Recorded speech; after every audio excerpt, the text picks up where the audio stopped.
Hello YouTube, welcome back to our channel. जैसा कि आपने थंबनेल में देख ही लिया होगा, force and laws of motion chapter second class ninth.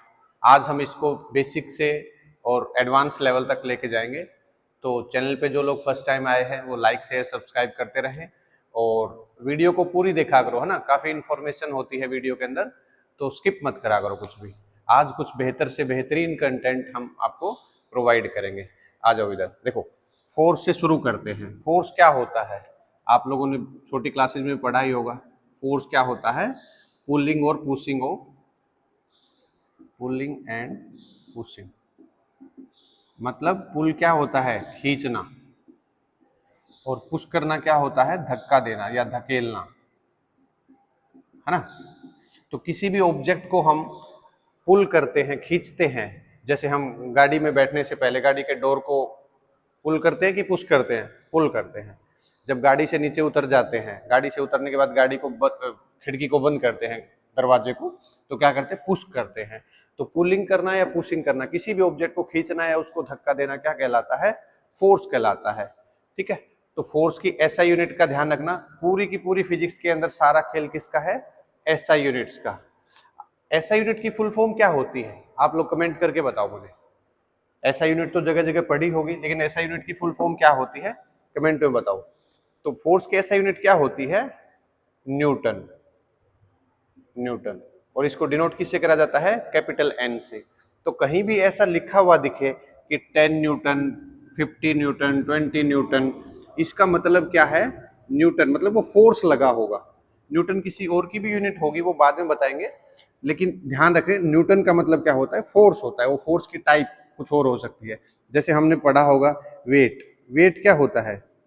Product of mass and gravity.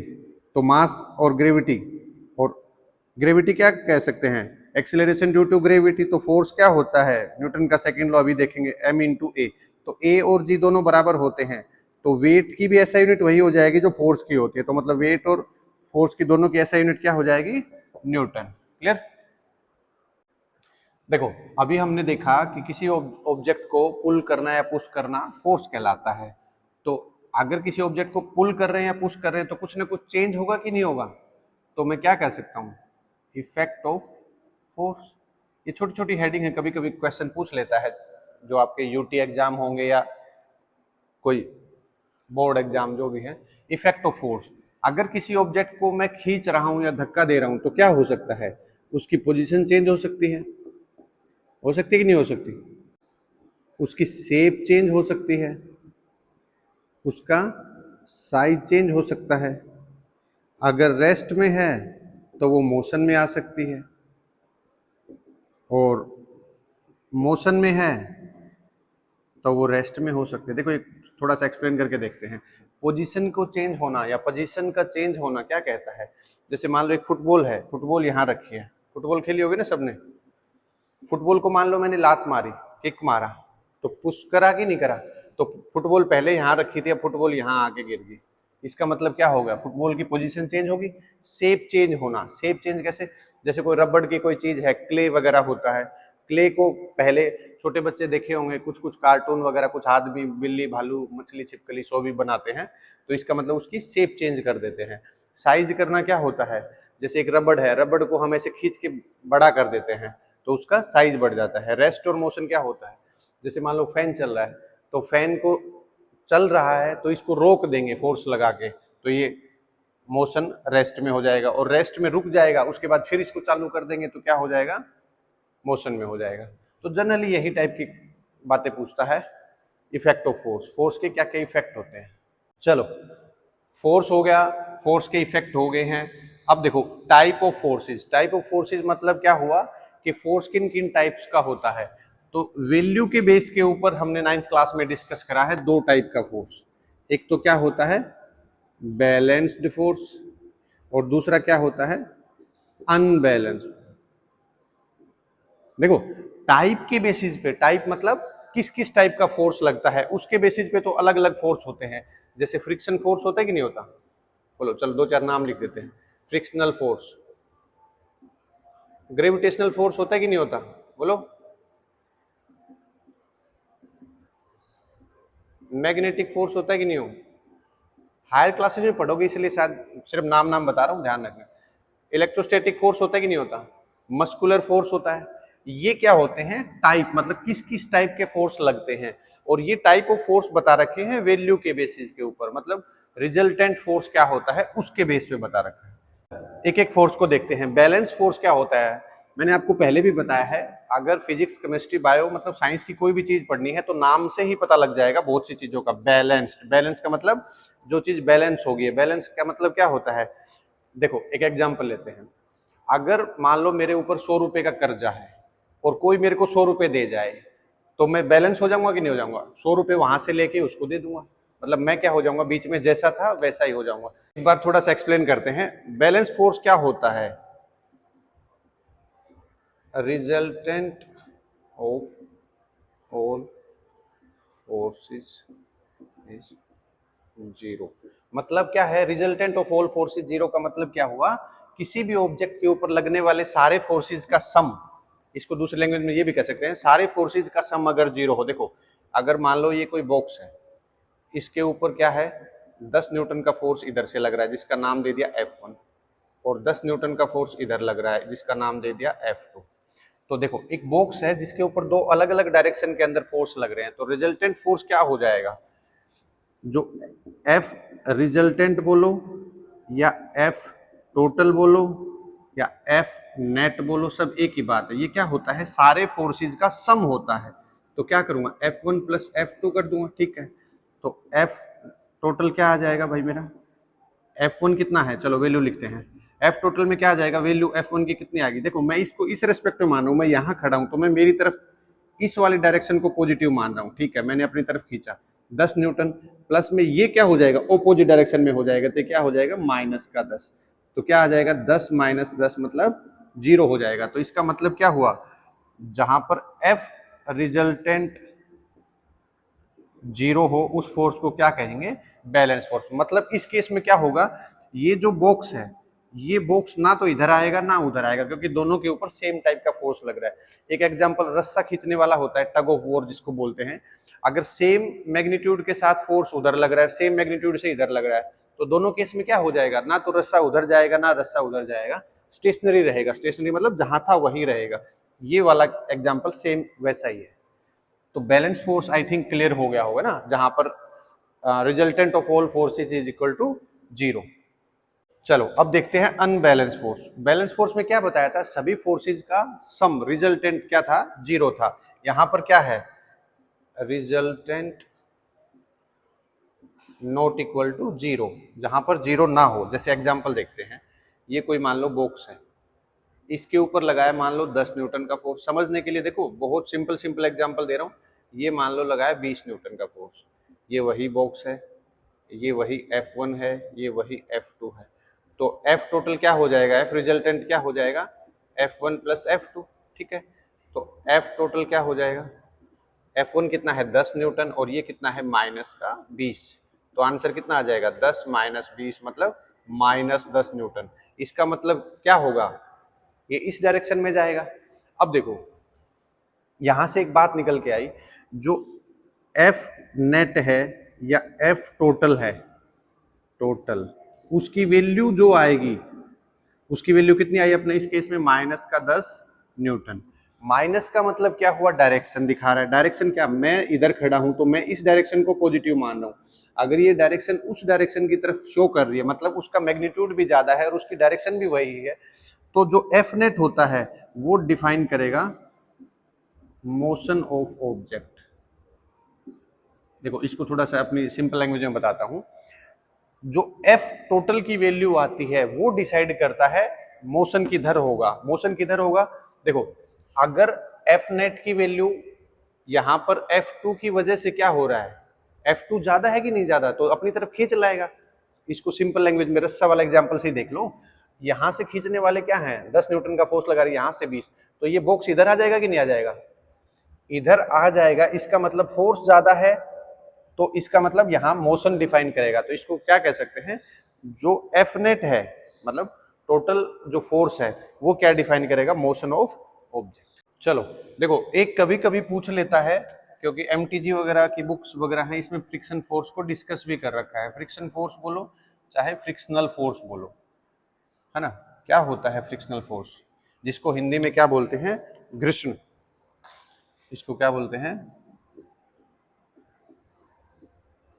हाँ, घर्षण फोर्स।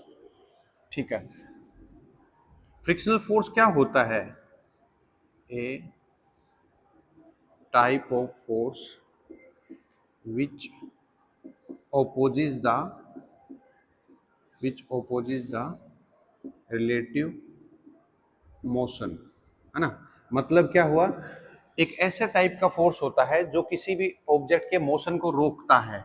जैसे मान लो हम चल रहे हैं, हम चलेंगे तो हमारे जो पैरों के बीच में जो कॉन्टेक्ट के केस में आता है, देखो फोर्स ऐसे भी होते हैं। फोर्स की जो टाइप मैंने पहले बताया था, contact force, non contact force. Contact force क्या होते हैं, जो किसी दो ऑब्जेक्ट के कॉन्टेक्ट से बनता है, ठीक है। तो कॉन्टेक्ट फोर्स की लिस्ट में आता है, क्या आता है, फ्रिक्शन। फ्रिक्शनल फोर्स भी दो तरह का होता है, स्टैटिक होता है, एक डायनेमिक होता है। 11th क्लास के अंदर पढ़ोगे, वैसे बता रहा हूँ, ठीक है। तो कॉन्टेक्ट की वजह से जो फोर्स प्रोड्यूस होता है उसको क्या बोलते हैं, फ्रिक्शनल फोर्स। जैसे हम चल रहे हैं तो हम मान लो इस डायरेक्शन के अंदर चल रहे हैं, तो जो फ्रिक्शन फोर्स लगेगा वो किधर लगेगा, इस डायरेक्शन के अंदर। अगर ये मोशन हो गया तो ये क्या हो जाएगा, फ्रिक्शन फोर्स या फ्रिक्शनल फोर्स। जो फ्रिक्शनल फोर्स होता है इसको मान लो एफ से डिनोट कर दिया, तो एफ क्या होता है, म्यू और एन। तो म्यू क्या होता है, कोफिशिएंट ऑफ फ्रिक्शन। फ्रिक्शन का कोफिशिएंट मतलब किस रेट के साथ कितना फ्रिक्शन लग रहा है। और एन क्या होता है, नॉर्मल फोर्स। नॉर्मल फोर्स मतलब फोर्स कितना लग रहा है। ये जनरली क्या होता है, डायरेक्शन का ओपोज करता है। अगर ये इधर जा रहा है तो फ्रिक्शन किधर लगेगा, इधर। तो इसका मतलब ये माइनस में होगा कि नहीं होगा, तो माइनस में शो कराएगा। चलो अब देखते हैं न्यूटन के जो लॉज ऑफ मोशन दिए थे, वो 3 लॉज दिए थे। First law of motion, second law of motion, third law of motion. एक एक लॉ को हम डिस्कस करते हैं। तो फर्स्ट लॉ ऑफ मोशन क्या कहता है, फर्स्ट लॉ ऑफ मोशन कहता है when a object is in rest और in motion it will remain in its same position until or unless an external force is not applied on it।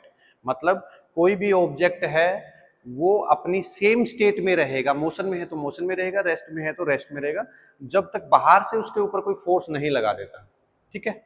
इसको और क्या कहते हैं, लॉ ऑफ इनर्शिया। हाँ, देखो थोड़ा सा इंपॉर्टेंट है, ये वाला नहीं है इंपॉर्टेंट, ये वाला है, इसकी डेफिनेशन वगैरह इंपॉर्टेंट है, तो थोड़ा सा पेशेंस रखो और बने रहो। Law of inertia. इनर्शिया क्या होता है, पहले हम इनर्शिया को ही देखते हैं। इनर्शिया क्या हो जाएगा, देखो इनर्शिया एक ऐसी प्रॉपर्टी होती है, property of any object which resists its state। इसका मतलब क्या हुआ, इनर्शिया एक ऐसी प्रॉपर्टी हुई किसी भी ऑब्जेक्ट की जो उसकी स्टेट को चेंज करने से रोकता है। जैसे कोई भी ऑब्जेक्ट है वो मोशन में है तो वो मोशन में ही रहना चाहेगा, और जो रेस्ट में है वो रेस्ट में ही रहना चाहेगा। मतलब इनर्शिया एक ऐसी प्रॉपर्टी लगती है किसी भी ऑब्जेक्ट के ऊपर। अब देखो इसका एग्जांपल लेते हैं पहले। अगर एक भारी सा पत्थर है, पत्थर समझते हो ना, स्टोन, एक स्टोन है, क्या हम उसको उठा के फेंक सकते हैं, नहीं फेंक सकते। क्यों, क्योंकि इसके पास इनर्शिया ज्यादा है। इनर्शिया ज्यादा है इसका मतलब क्या हो, भारी पत्थर बताया सर, तो इनर्शिया को क्या कह सकते हैं, डायरेक्टली प्रोपोर्शनल टू मास। जितना ज्यादा मास उतना ज्यादा उसका इनर्शिया। मतलब वो मास के रेस्पेक्ट में, मास ज्यादा है तो इनर्शिया ज्यादा शो करेगा, इसका मतलब वो अपनी पोजीशन के ऊपर बना रहेगा। क्लियर। देखो अब इनर्शिया को अगर ऐसे डिफाइन करा जाए तो किससे डिफाइन करेंगे, इनर्शिया को डिफाइन करेंगे कैपिटल आई से, ठीक है। इसकी जो एसआई यूनिट हो जाएगी वो क्या हो जाएगी, मास। मास के रेस्पेक्ट में होता है, ठीक है। देखो इनर्शिया की जो प्रॉपर डेफिनेशन है वो ये निकल के आ रही है, all objects have tendency to resist the change in state of motion और रेस्ट। मतलब मोशन और रेस्ट में जो भी है, जिसमें भी है, उसकी स्टेट को चेंज नहीं करना चाहता, उसको इनर्शिया कहते हैं। अब इनर्शिया की 2 टाइप बनती हैं, आप लोगों ने देखा भी होगा। इनर्शिया ऑफ रेस्ट, और एक क्या होता है, इनर्शिया ऑफ मोशन। देखो ऐसे कभी नहीं पूछेगा पेपर में कि इनर्शिया, इनर्शिया तो पूछ लेता है 1 मार्क्स में, लेकिन कभी भी ये टाइप्स नहीं पूछेगा। इसकी टाइप के ऊपर एप्लीकेशंस बनती हैं। एप्लीकेशन कैसे बनती है देखो, अभी आप लोगों को बताते हैं। चलो ये दोनों एप्लीकेशन देखते हैं एक बार, है ना। क्या कहता है, जैसे हमारी रनिंग कार होती है, रनिंग कार में अगर सडन ब्रेक लगते हैं, सडन ब्रेक लगने से क्या होता है, हमारा फेस आगे की तरफ गिरने को होता है, या हमें झटका लगता है, जर्क होता है ना। तो ऐसा क्यों होता है, क्योंकि हमारी जो बॉडी होती है वो क्या होती है, मोशन में होती है, और एकदम से सडन ब्रेक लग गई, इसका मतलब उसकी स्टेट चेंज होगी कि नहीं होगी, स्टेट चेंज होगी। और लेकिन इनर्शिया क्या कहता है, नहीं भाई स्टेट चेंज मत करो, जो भी स्टेट है उसी स्टेट में रहो। तो इससे क्या हो जाएगा, इनर्शिया ऑफ मोशन काम करेगा। ऐसे ही जैसे कोई गाड़ी रुकी हुई है और सडन से हम उसको स्टार्ट करके चलना शुरू करते हैं, तो हम पीछे की तरफ ऐसे गिरने को होते हैं। ऐसा क्यों होता है, क्योंकि बॉडी तो क्या कह रही है, रेस्ट में है, क्योंकि मास के रिस्पेक्ट में, हमारी बॉडी का मास होता है ना 50 60 70 80 90 किलो, जो भी वेट होता है, ये तो क्या कह रहा है, रेस्ट में हूं मैं, और एकदम सडन से गाड़ी चल गई तो वो मोशन में बना रहा है उसको। तो इससे क्या हो जाएगा, इनर्शिया क्या बोलेगा भाई, चेंज पोजीशन बिल्कुल अलाउड नहीं है, तो इससे हमें पीछे की तरफ धक्का लगता है ना, गिरने को होते हैं। तो ऐसे एप्लीकेशन पूछता है। ये वाला क्वेश्चन तो सबसे ज्यादा इंपॉर्टेंट है, सडन ब्रेक लगाते हैं तो हम आगे की तरफ क्यों गिरते हैं, गिव रीजन। अगर कुछ नहीं आता पेपर में लिखने के लिए तो कम से कम ये लिख दो, इनर्शिया, है ना, या इनर्शिया ऑफ मोशन, ये वाला भी लिख सकते हो, ये भी लिख सकते हो। चलो अब हम देखते हैं न्यूटन का जो सेकंड लॉ ऑफ मोशन है उसको देखते हैं। न्यूटन का सेकंड लॉ ऑफ मोशन क्या कहता है, मैं डेफिनेशन लिख देता हूं एक बार, बिल्कुल आपको सेम टू सेम पेपर में लिखनी है ना। The rate of change of momentum, rate of change of momentum of any object is directly proportional to the applied unbalanced force in the direction of force. Rate of change of momentum of an object is directly proportional to the applied unbalanced force in the direction of force। मतलब किस direction के अंदर हमने force लगाया है, वो rate of change of momentum, मतलब किस रेट से मोमेंटम चेंज हो रहा है उसके डायरेक्टली प्रोपोर्शनल होता है। इस सारी कहानी को समझने से पहले देखो एक नया वर्ड आया हमारे सामने, मोमेंटम। एक बार मोमेंटम को देखते हैं। मोमेंटम क्या होता है, it is power of motion, मतलब मोशन को क्या पावर देता है उसको मोमेंटम कहते हैं। या दूसरी लैंग्वेज में क्या कह सकते हैं, product of mass and velocity, है ना। इसको किससे डिफाइन करा जाता है, पी से। तो पी क्या हो जाएगा, एम इंटू वी हो जाएगा कि नहीं हो जाएगा, बोलो, मास इंटू वेलोसिटी। तो मास की यूनिट क्या होती है, किलोग्राम, और वेलोसिटी क्या होती है, मीटर पर सेकंड। तो इसकी ऐसा यूनिट भी निकल के आ गई भाई। या इसको ऐसे भी लिख सकते हैं, के जी एम एस माइनस 1, एक ही बात है। तो मोमेंटम हमारे सामने आ गया कि नहीं आ गया। मोमेंटम हमारे को पता लग गया क्या होता है, मास और वेलोसिटी का प्रोडक्ट होता है। देखो जो फोर्स होता है वो क्या बताया मैंने अभी, rate of change of momentum. Rate of change of momentum ये होता है चेंज का सिंबल, मोमेंटम होता है रेट का मतलब टाइम के रेस्पेक्ट में। ये किसके डायरेक्टली प्रोपोर्शनल होता है,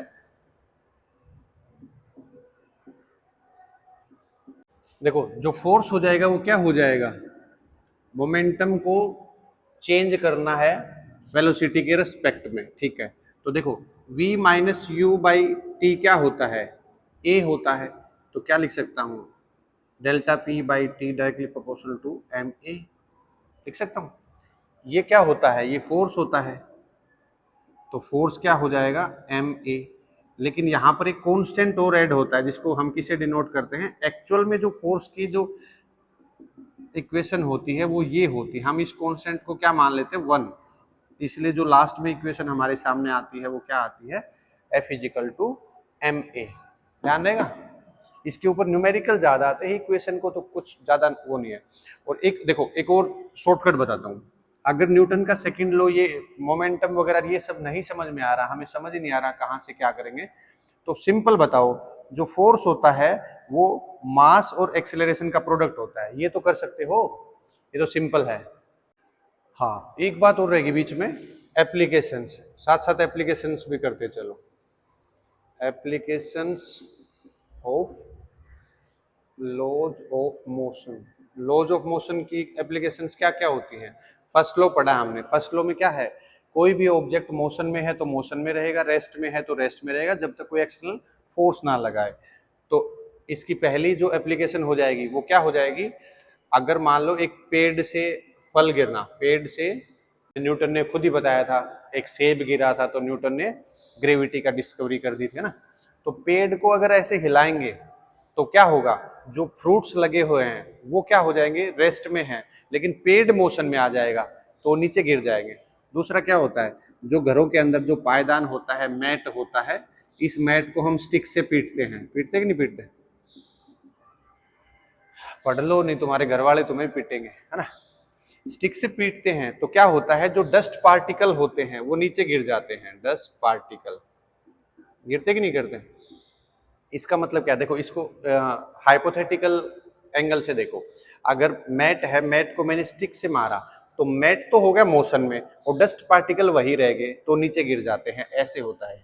ठीक है, एक देखो, एक तीसरा एग्जाम्पल और बताते हैं। कपड़े धोए होंगे आप लोगों ने, कपड़े धोने के बाद हम उनको सुखाने से पहले ऐसे झटका मारते हैं, ताकि उसमें से ऐसा क्या होता है, क्योंकि जो वाटर ड्रॉपलेट्स होती हैं वो वाटर ड्रॉपलेट्स नीचे गिर जाएंगी मोशन में आने के बाद। क्यों? क्योंकि जो कपड़ा होगा या कोई भी शर्ट टी शर्ट है वो तो मोशन में आ जाएगी और वाटर ड्रॉपलेट्स हैं वो क्या हो जाएंगी, स्टेशनरी रहेंगी और नीचे गिर जाएंगे, इससे हमारे कपड़े जल्दी सूखते हैं। तो न्यूटन के फर्स्ट लॉ के एप्लीकेशन ये हो जाएंगे कि नहीं हो जाएंगे? न्यूटन का जो सेकंड लॉ है उसकी एप्लीकेशन देखो। सेकंड लॉ के एप्लीकेशन में क्या हो जाएगा, जैसे हम किसी फुटबॉल को किक मारते हैं, है ना, तो फुटबॉल को किक मारते हैं तो उसके ऊपर हम कोई ना कोई फोर्स एक्सर्ट करते हैं, ये एग्जांपल होगा। एक मैंने बता रखा है, मतलब क्या हुआ, न्यूटन का सेकंड लॉ क्या कहता है, ऐसे थोड़ा सा रिलेट करके देखो। मतलब जो फोर्स लग रहा है उस फोर्स को हम लोग रिड्यूस करेंगे। अगर स्टिक मारेगा और वो हाथ ऐसे है तो ये ज्यादा चोट लगेगी, लेकिन फोर्स की डायरेक्शन में, अगर टीचर ऐसे स्टिक मारा है, स्टिक कहाँ आ रही है, नीचे आ रही है, अगर हम हाथ को थोड़ा सा नीचे की तरफ लेके जाएंगे स्टिक की डायरेक्शन में, स्टिक ऐसे आ रही है, ऐसे आएगी, तो चोट कम लगेगी, है ना। एक अच्छा मेथड बता दिया, टीचर पिटाई करे तो बच सको। दूसरा क्या होता है, जैसे हम लोग क्रिकेट में क्रिकेट बॉल खेलते हैं ना, बैट बॉल, तो क्रिकेट बॉल को अगर कैच करेंगे तो यहाँ पर करेंगे तो यहाँ से लगने के बाद बॉल जंप करके नीचे गिर जाएगी, कैच अच्छी नहीं होगी। तो जैसे ही कैच आती है हम थोड़ा सा ऐसे हाथ करते हैं, आप लोगों ने क्रिकेट मैच वगैरह देखे होंगे तो वहां देखा होगा, थोड़ी सी हाथ को ऐसे कर दिया जाता है।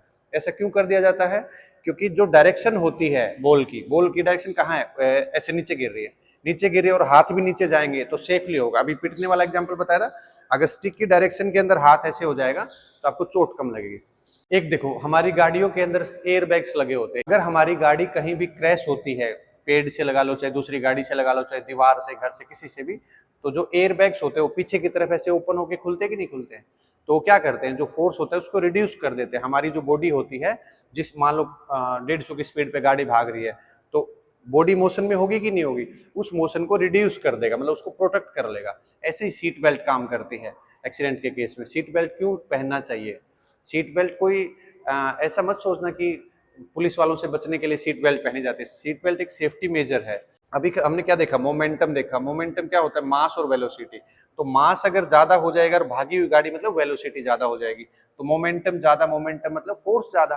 तो जितना ज्यादा मास जितनी ज्यादा वेलोसिटी उतना ज्यादा डैमेज। अगर मास तो ज्यादा है कोई बात नहीं, 150 या 200 किलो की कोई गाड़ी है, लेकिन उसकी स्पीड तो 10-5 की है, तो यहां से क्या हो जाएगा, मोमेंटम की वैल्यू ना के बराबर होगी, तो हल्का डैमेज होगा। क्लियर?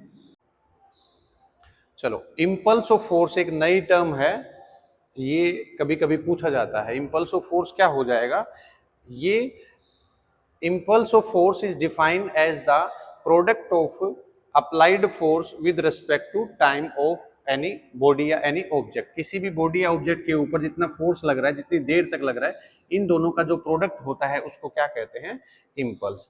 इसको डिफाइन किससे करा जाता है, कैपिटल आई से। तो फोर्स की ऐसा यूनिट क्या होती है, न्यूटन, और टाइम की यूनिट क्या होती है, सेकंड। तो इसकी ऐसा यूनिट क्या हो जाएगी, न्यूटन सेकंड। ठीक है। जो इम्पल्स ऑफ फोर्स होता है ये इक्वल टू किसके होता है, चेंज इन मोमेंटम। देखो अभी इसको थोड़ा सा मैथमेटिकल डेरिवेशन के हिसाब से देखते हैं। तो चेंज इन मोमेंटम क्या हो जाएगा, P2 माइनस P1, दो मोमेंटम ले लिए मैंने, ये टाइम के रेस्पेक्ट में अगर चेंज कर दिया, ठीक है, ये किसका हो जाएगा, फोर्स। तो देखिए इधर जाके मल्टीप्लाई करो तो क्या आ जाएगा, P2 minus P1 is equal to F into T. देखो F इंटू टी को क्या बोला मैंने, इम्पल्स बोला। तो चेंज इन मोमेंटम को क्या बोल सकता हूँ, इम्पल्स बोल सकता हूँ, नहीं बोल सकता हूँ, या इम्पल्स ऑफ फोर्स, बोलो। इसको हम लोग क्या कह सकते हैं, इम्पल्स इक्वेशन या मोमेंटम इम्पल्स थ्योरम। क्लियर है बातें। इम्पल्स वाला टॉपिक एनसीईआरटी में तो आई थिंक नहीं है, लेकिन जो रेफरेंस बुक होती है एमटीजी वगैरह या कोई हायर लेवल की रेजोनेंस वगैरह, उसके अंदर होता है। तो फोर्स और टाइम का प्रोडक्ट होता है, उसको क्या कहते हैं, इम्पल्स। ये चेंज इन मोमेंटम के इक्वल होता है। चेंज इन मोमेंटम को क्या लिख सकते हैं, ऐसे, जो फोर्स के बराबर होता है। तो ये टी इधर जाके मल्टीप्लाई, तो P2 माइनस P1 मतलब change in momentum is F into T. F into T को मैंने बताया ये इम्पल्स। चलो एक टॉपिक और देखते हैं, third law of motion. Third law of motion क्या कहता है, every action has equal and opposite reaction. देखो एक सिंपल लैंग्वेज में इसको मैं बताता हूं। अगर हम इस बोर्ड को 5 न्यूटन के फोर्स से मारते हैं तो दीवार हमको 5 न्यूटन का फोर्स वापस मारेगी। कैसे मारेगी, मतलब अपने हाथ को दर्द होगा, सिंपल लैंग्वेज में।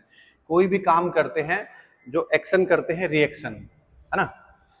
वो एक मूवी में डायलॉग नहीं सुना, साइलेंट हो जा वरना मैं वायलेंट हो जाऊंगा। इसका मतलब क्या है, अगर हम किसी को परेशान करेंगे तो सामने वाला हमें प्रसाद तो देगा ना। ठीक है, देखो न्यूटन का सेकंड थर्ड लॉ क्या कहता है, थर्ड लॉ ऑफ मोशन में जो एप्लीकेशन सबसे ज्यादा यूज है, एप्लीकेशंस, इसका मतलब क्या है, हम अगर कुछ काम इधर कर रहे हैं तो हमारे को जवाब इस डायरेक्शन में मिलेगा। जैसे हम चलते हैं, हम चल रहे हैं तो आगे की तरफ चल रहे हैं, तो कोई ना कोई फोर्स पीछे की तरफ लग रहा है कि नहीं लग रहा। जैसे हमने फ्रिक्शन फोर्स शुरू में डिस्कस करा था। हम पानी के अंदर तैरते हैं, स्विमिंग करते हैं कि नहीं करते, तो स्विमिंग करते हैं या बोट रोइंग करते हैं, तो क्या होता है, हम पानी को पीछे की तरफ धक्का लगाते हैं और हम आगे की तरफ फॉरवर्ड डायरेक्शन के अंदर मूव करते हैं। सबसे जो ज्यादा इंपॉर्टेंट है वो गन वाला एग्जाम्पल है। इसके अंदर गन से फायर करते हैं, गन से फायर करते हैं तो गन पीछे की तरफ झटका मारती है। सुना होगा कई लोगों को कि कंधे में चोट लगी गन से फायर करते टाइम, क्यों, गन वापस करती है, रिवर्ट डायरेक्शन में फोर्स लगाती है। एक जैसे हमने सुना होगा जो जेट होते हैं, जेट मतलब जो हवा में जाने वाले जो सैटेलाइट वगैरह, ये क्या करते हैं, नीचे की तरफ हमें फोर्स लगाते हैं, नीचे की तरफ, और ऊपर की तरफ इनमें मोशन होता है। बड़ी क्लास में पढ़ोगे तो वहां समझ में आएगा कि एंगुलर मोमेंटम वगैरह इसके ऊपर यूज होता है। लेकिन छोटी क्लास में यही बताया जाता है, नीचे की तरफ अगर कोई बर्निंग, जो मतलब हाइड्रोजन वगैरह जो फ्यूल लगा जाता है वो नीचे की तरफ प्रेशराइज करता है, और इसका मोशन कहाँ होता है, ऊपर की तरफ। फिल्मों में, टीवी में, यूट्यूब वगैरह पे कहीं देखा होगा तो आपने देखा होगा नीचे की तरफ आग लग रही है, और वो आग की जो डायरेक्शन होती है वो कहाँ होती है, नीचे की तरफ, और रॉकेट कहाँ जा रहा है, ऊपर की तरफ, है ना। चलो नेक्स्ट टॉपिक देखते हैं, conservation of momentum. Conservation of momentum क्या कहता है, देखो मैंने आपको मेरी जो पीछे वाली वीडियोज हैं उसमें conservation of mass, conservation of energy, conservation of momentum, conservation of charge, सारी बातें बताई है। जहां भी कंजर्वेशन वर्ड का मतलब आ जाए उसका मतलब हम ये लिखेंगे, जो पहले था वो बाद में है। मैंने 100 रुपए वाला एग्जाम्पल दिया था, 100 रुपए का एक नोट है, अगर उस 100 रुपए के नोट को हम छुट्टा करा के लाएंगे 10-10 के 10 हो जाएंगे। तो पहले जो मेरे मनी की वैल्यू थी वो कितनी थी, 100 थी, और अब नोट चेंज हो गए हैं, मतलब नंबर ऑफ नोट्स कम या ज्यादा हो गए हैं, लेकिन जो वैल्यू है मनी की वो अब भी 100 ही है। तो ये क्या हो जाएगा, कंजर्वेशन ऑफ मनी हो जाएगा। इस केस में। तो कंजर्वेशन ऑफ मोमेंटम क्या होता है, किसी भी केस में पहले का मोमेंटम और बाद का मोमेंटम दोनों के दोनों बराबर होना। अगर देखो हम दो गाड़ी को आपस में क्रैश करा रहे हैं, ए गाड़ी है, इधर से बी गाड़ी आ रही है, अगर दोनों गाड़ी आपस में क्रैश कर रही है तो जो मोमेंटम पहले है बिफोर कोलिजन, कोलिजन होता है टकराना, टकराने से पहले जो इनका मोमेंटम है वही बाद में रहेगा। तो देखो मैं इसको एक थोड़ी सी इक्वेशन बना रहा हूं, इसको समझने की कोशिश करो।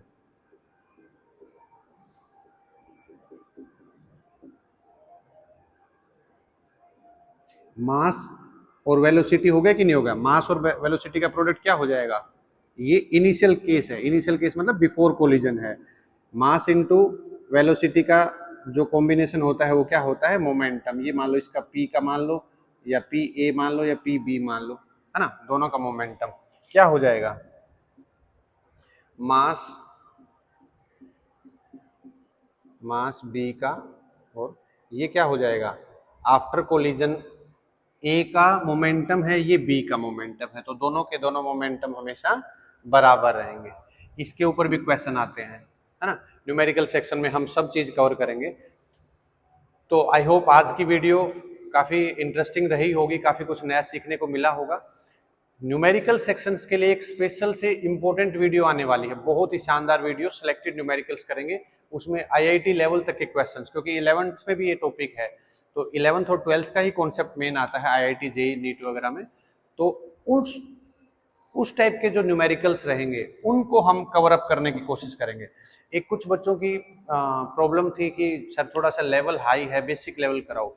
बेटा बेसिक लेवल अगर हम बोर्ड पे कराने लग जाएंगे तो एक वीडियो 2-3 घंटे की हो जाएंगी।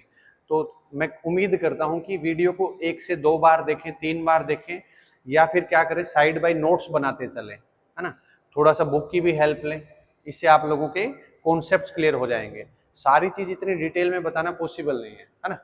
और अगर इन केस फिर भी कोई प्रॉब्लम है तो आप हमसे जुड़िए, हमसे कांटेक्ट करिए, तो हम आपको सोल्यूशन देंगे। तो आज की वीडियो में इतना ही।